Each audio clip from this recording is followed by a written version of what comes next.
नमस्कार, मी गुरुप्रसाद जाधव आणि पुढारी न्यूजमध्ये आता वेळ झाली आहे चर्चेचा धुरळा उडवण्याची। मंडळी, स्वराज्याच्या राजधानीमध्ये किल्ले रायगडावरती वाघ्या नावाच्या कुत्र्याची समाधी आहे। याच समाधीवरनं राज्यामध्ये सध्या वाद रंगलाय। निमित्त ठरलंय ते संभाजीराजे छत्रपती यांनी केलेल्या मागणीचं। संभाजीराजांनी थेट मुख्यमंत्र्यांना पत्र लिहून वाघ्याचा पुतळा हटवण्याची मागणी केली। या समाधीच्या माध्यमातून छत्रपती शिवरायांचं महत्त्व कमी करण्याचा प्रयत्न आहे असाही आक्षेप काही इतिहासकारांनी काही मंडळींनी घेतलाय। तर काही राजकीय मंडळींसह शिवप्रेमींनी वाघ्या कुत्र्याचा पुतळा हटवला जाऊ नये असं म्हटलेलं आहे। आता या सगळ्यामध्ये मूळ वाद काय आहे तर तो वाद आहे वाघ्या कुत्रा प्रत्यक्षामध्ये होता की नव्हता या भोवतीचा। आणि या मूळ प्रश्नावरती सुद्धा मतमतांतर आपल्याला स्वाभाविक बघायला मिळत आहेत आणि म्हणूनच इतिहास काय सांगतो हे या चर्चेच्या निमित्तानं आपल्याला समजून घ्यावं लागेल आणि त्याच विषयावरती आहे आज आपला चर्चेचा धुरळा।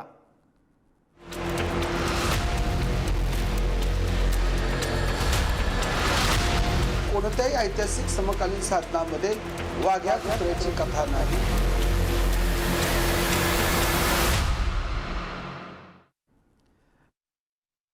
आज आपल्यासोबत मान्यवर पाहुणे आहेत। आपल्यासोबत आहेत इतिहास अभ्यासक श्रीमंत कोकाटे। विशेषत्वानं शिवचरित्राचे अभ्यासक म्हणून महाराष्ट्र त्यांना ओळखतो। शिवाजीराजांचे खरे शत्रू कोण या पुस्तकाचे ते लेखक आहेत। बहुजनवादी दृष्टिकोनातनं इतिहास मांडणारे अभ्यासक म्हणून त्यांची ओळख करून देणं आज महत्त्वाचं आहे। तर याच विषयावरती बोलण्यासाठी सामाजिक आणि राजकीय अभ्यासक संजय सोनवणी सर सुद्धा आपल्यासोबत आहेत। त्यांची 100हून अधिक पुस्तकं प्रसिद्ध आहेत। आजच्या या विषयाच्या अनुषंगाने उल्लेख करावा तर वाघ्याचे सत्य या पुस्तकाचे ते लेखक आहेत। दोन्हीही मान्यवरांचं खरं तर स्वागत या चर्चेमध्ये। चर्चेला सुरुवात करत असतानाच अर्थातच दोन्ही पाहुण्यांकडनं हीच अपेक्षा असेल की जो वाद सध्या वाघ्याच्या समाधीच्या निमित्तानं महाराष्ट्र अनुभवतोय त्या सगळ्या वादावरती आपली भूमिका आपण ठेवावी आणि त्यानंतर आपण इतर या अनुषंगाने येणाऱ्या मुद्द्यांवरती चर्चा करू। सगळ्यात आधी श्रीमंत कोकाटे आपल्याकडे।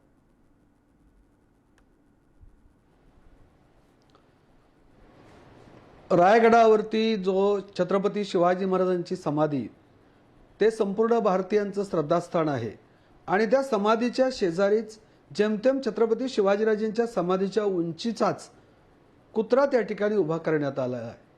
त्याला नाव बिव काय नाही, ते राजसन्यास नाटकामधून राम गणेश गडकरींनी त्याला वाघ्या म्हटलं। त्याला नाव वगैरे काही नव्हतं आणि तो अलीकडच्या काळामध्ये म्हणजे 1936 साली तो उभारण्यात आलेला आहे।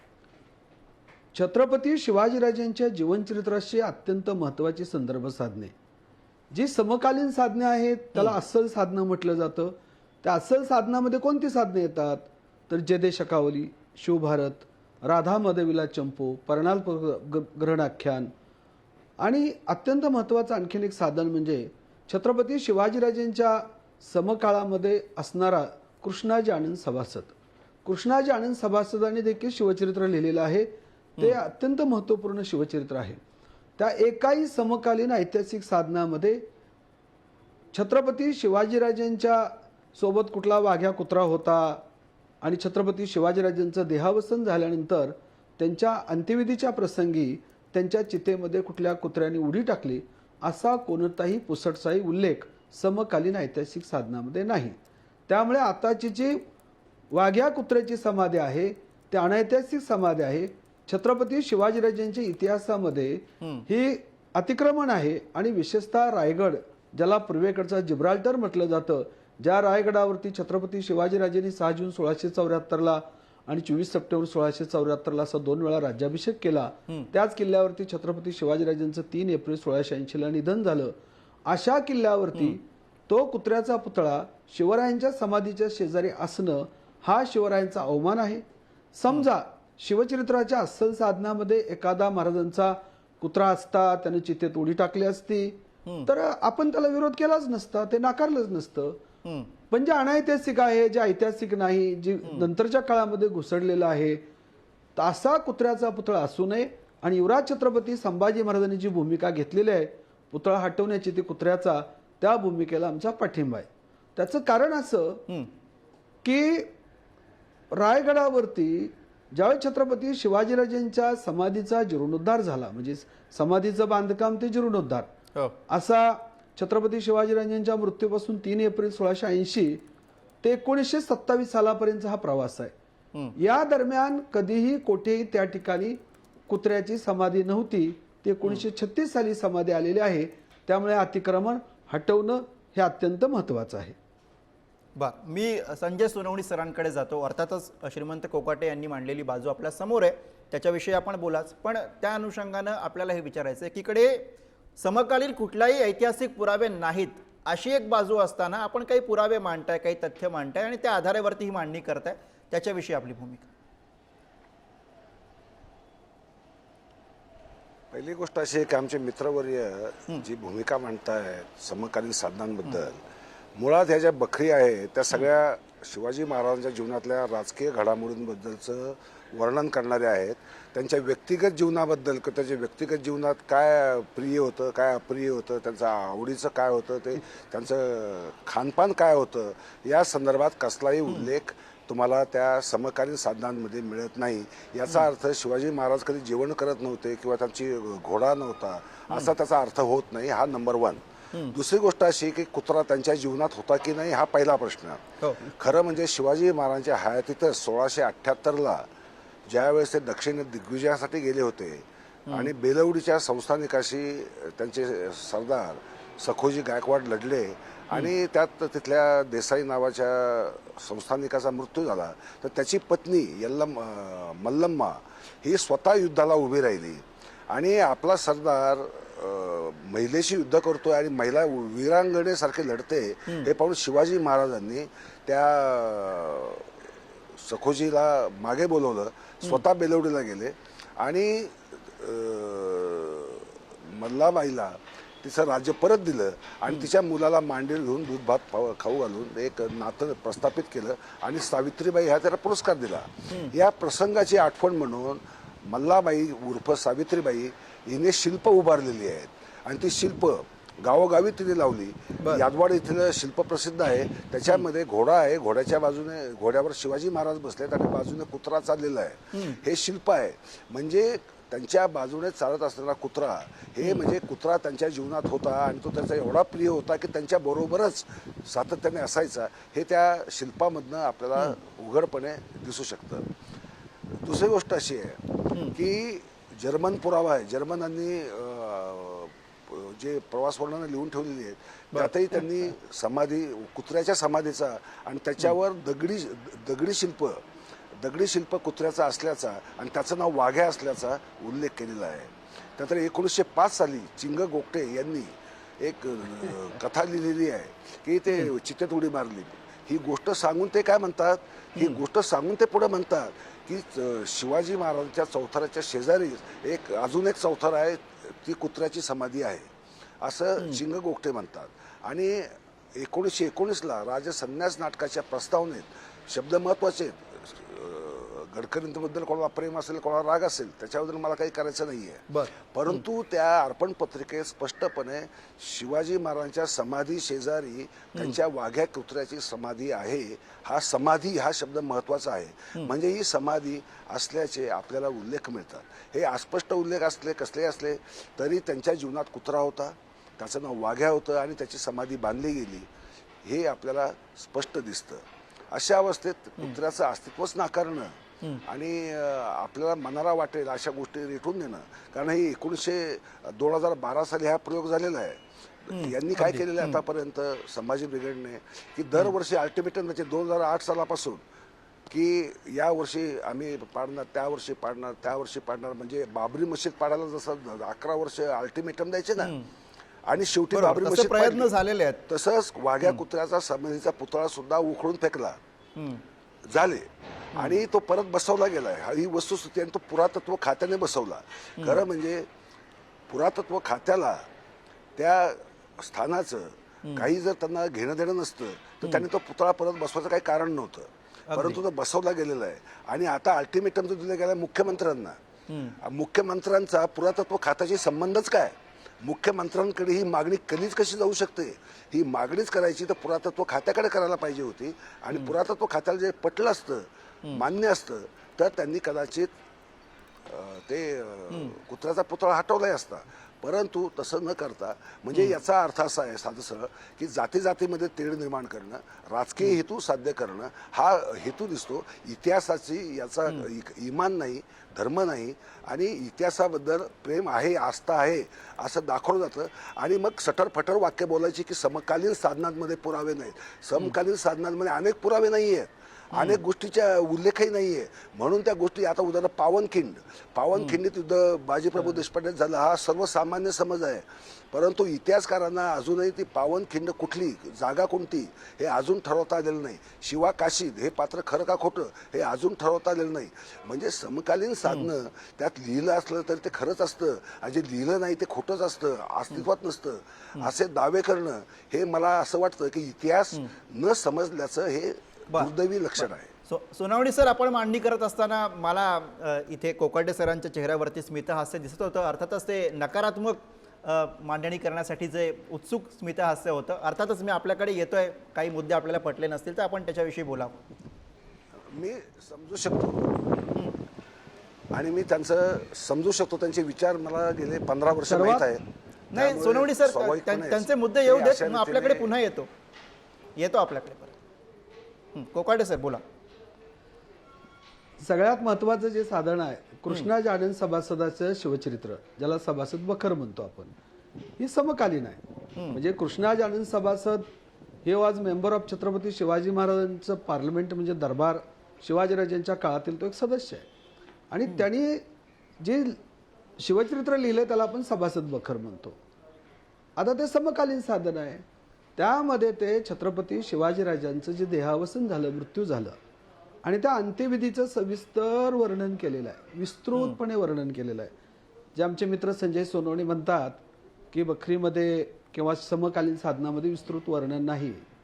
अहो, संभाजी महाराज शिवाजीराजांना म्हणतात, दूध भात खाऊन तुमच्या पायाची सेवा करेन पण राज्याची वाटणी नको. दूध भाताचा उल्लेख आलेला आहे.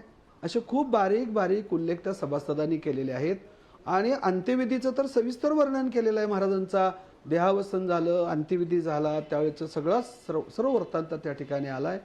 आणि खरंच कुत्रा असतं तर मान्य केलं असतं आपण, परंतु महाराजांच्या चितेमध्ये कुत्र्याने उडी टाकली आणि मग तो त्या ठिकाणी त्याचं देहावसन झालं, स्वतःला जाळून घेतलं.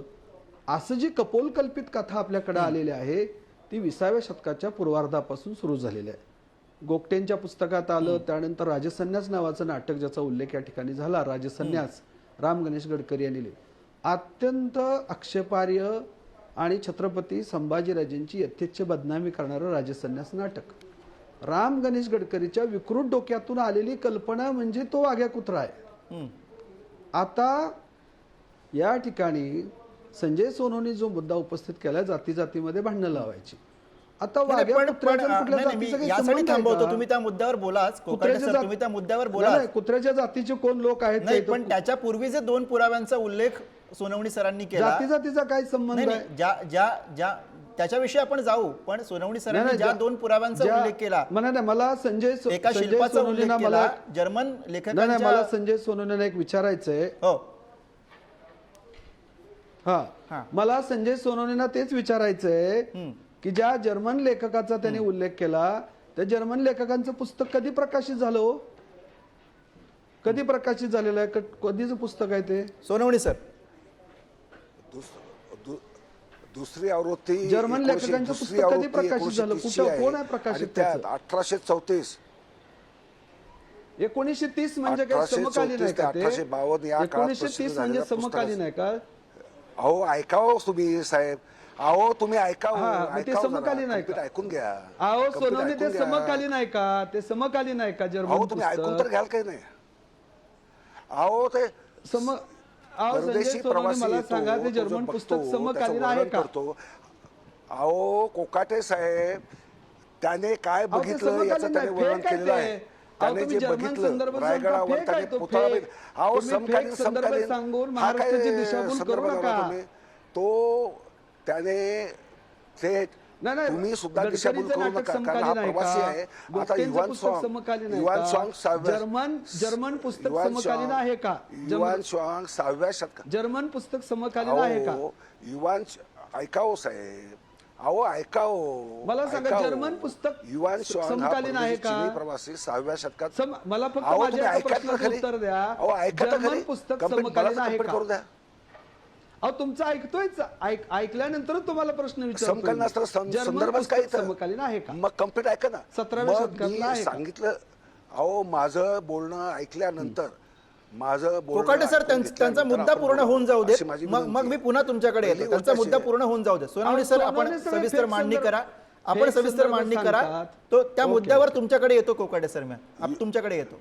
युवान श्वांग सोनवणे 6व्या शतकात अभ्यासक भारतात म्हणून आला. त्यांच्याकडून खूप त्याने अपेक्षा जे आहे काही का? ऐकलं फेक पाहिलं, संदर्भ- अहो सलग आपण मांडणी करा. आपण सलग मांडणी करा. हे समकालीन आहे का ते समकालीन का? इथे मी परदेशी प्रवाशांचे वर्णन आहे ती. युवान शॉंग 6व्या शतकात आला. त्याने भारतातल्या इतिहासाबद्दल हो असतील, का, हे समकालीन पहा. असतील, त्याच्या आधीच्या काळात घडलेल्या गोष्टी असतील, त्याबद्दल लेखन करून ठेवलं. ते लेखन आजही इतिहासामध्ये आधारभूत मानलं जातं, कारण तो परदेशी प्रवासी होता आणि त्याच्यावरनं इतिहासातले अनेक गुढ रहस्य उलगडायला मदत झालेली आहे. हो. हा इतिहास मला ललितादित्याचा इतिहास असेल किंवा अजून कोणाचा असेल, तो लिहिताना मदत झालेली आहे. आता हे जे जर्मन पुस्तक आहे ते जर्मन मिशनरीने लिहिलेलं आहे. 1852 साली तो रायगडावर आला होता. रायगड त्यावेळेस उद्ध्वस्त होता.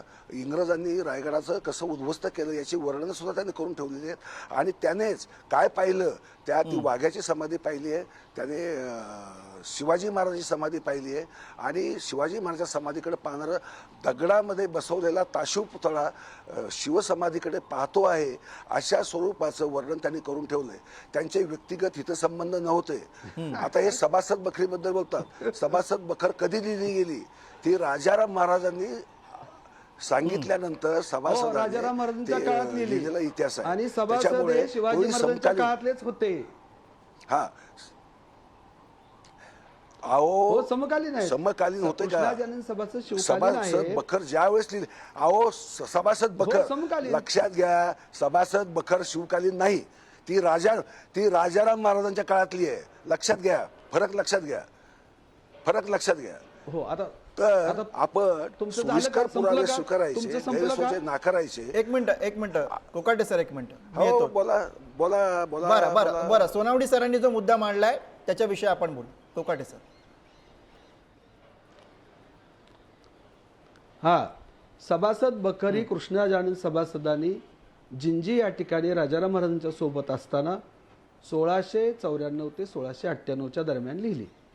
पण कृष्णाजानन सभासद हे शिवाजी महाराजांच्या काळातीलच होते.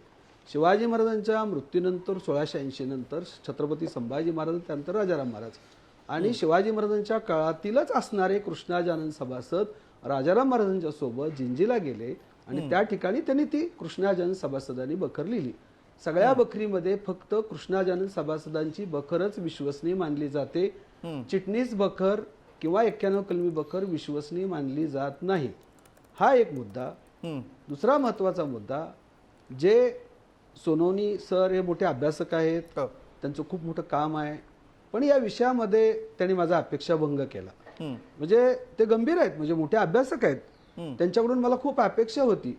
ते समकालीन संदर्भ नाकारतात आणि उत्तरकालीन संदर्भ ते स्वीकारतात. म्हणजे सोयीनुसार इतिहास या ठिकाणी मांडतात. सगळ्यात महत्वाचं जे आहे, रायगडावरती महात्मा ज्योतिराव फुले 1869ला गेले. त्यांनी छत्रपती शिवाजी, म्हणजे आधुनिक काळामध्ये 1869ला महात्मा ज्योतिराव फुले गेले, समाधीचा शोध घेतला, त्या ठिकाणी पुष्पमाला अर्पण केली, पण त्यावेळेस त्या ठिकाणी वाघ्याच्या कुत्र्याचा उल्लेख येत नाही.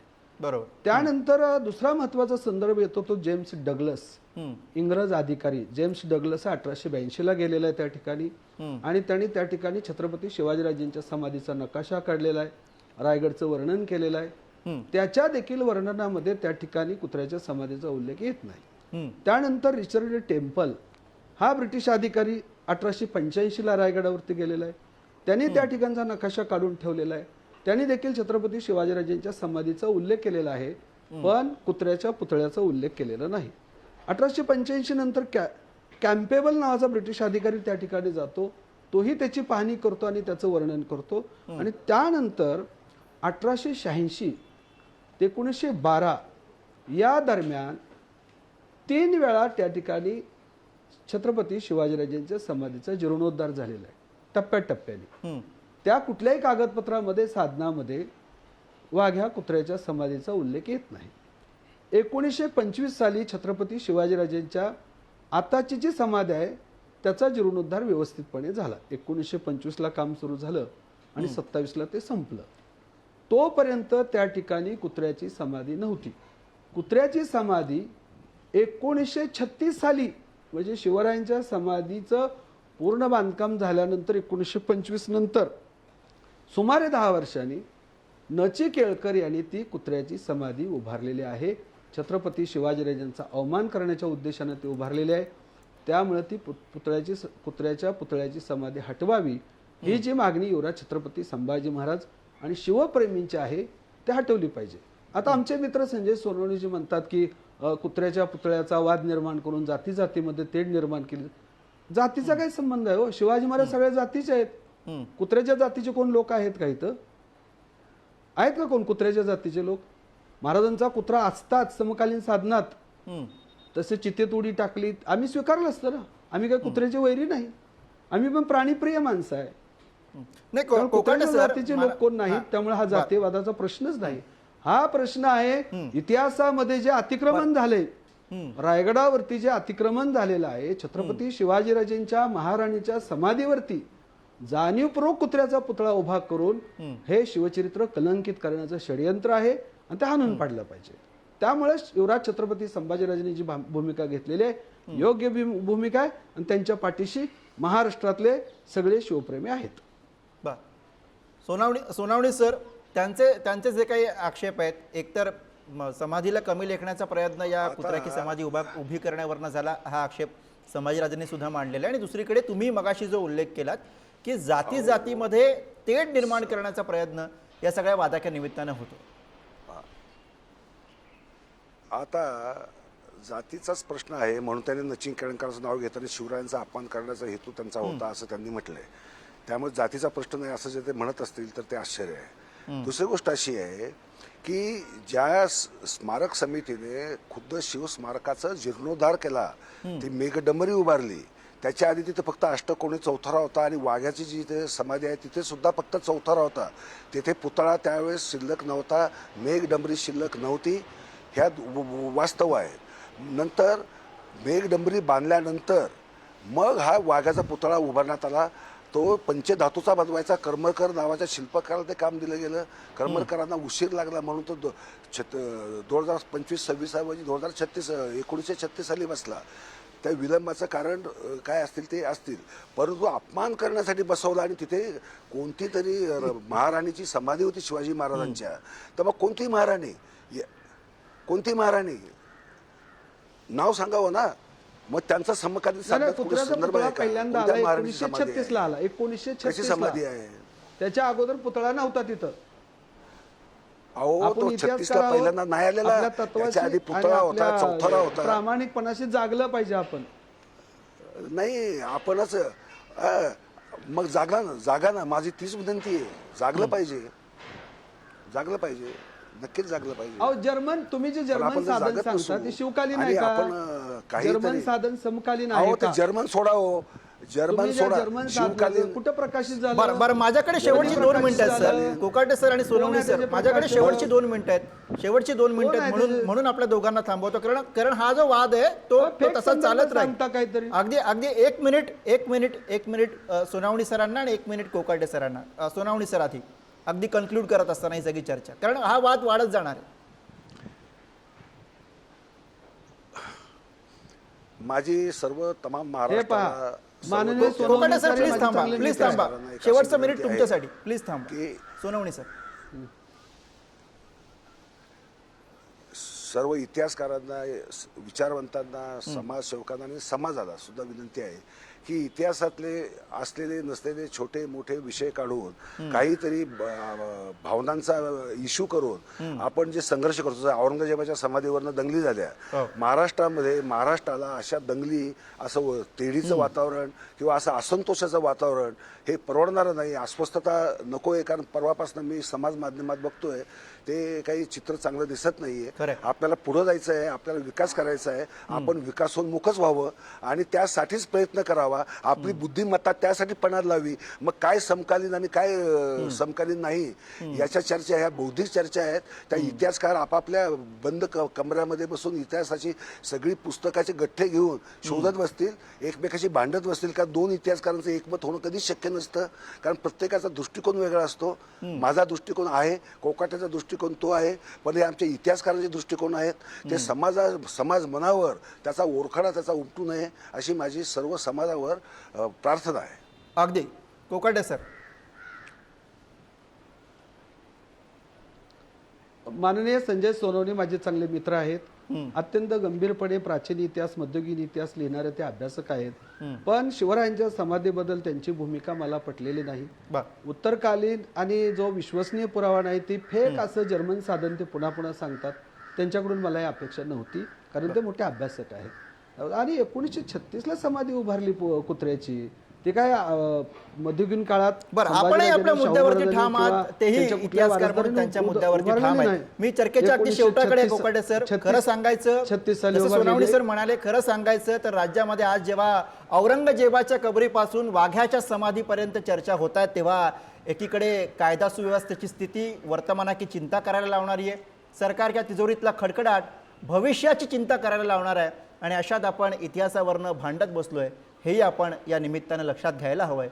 पण या चर्चेच्या निमित्तानं आपण हा सुद्धा मुद्दा लक्षात घ्यायला हवा आहे की इतिहासाची सोयीस्कर मांडणी करून कुणाला आपली पोळी भाजायची असेल तर ते इथे होणार नाही. हा महाराष्ट्र आहे, विचार आणि विवेक सोबत घेऊन चालणारा महाराष्ट्र आहे. इथे वादावरती तोडगा हा संवादानेच निघू शकतो हे मानणारे तुमच्या आमच्यासारखे लोक आहेत. त्यामुळे या चर्चेमध्ये आज आपण इथेच थांबूया. या चर्चेसाठी सगळ्या दोन्ही मान्यवर पाहुण्यांनी आपल्याला बहुमूल्य वेळ दिला, त्याबद्दल दोघांचेही मनापासून आभार. आणि यासह चर्चेच्या धुरड्यामध्ये आज आपण इथेच थांबतोय. बघत राहा पुढारी न्यूज.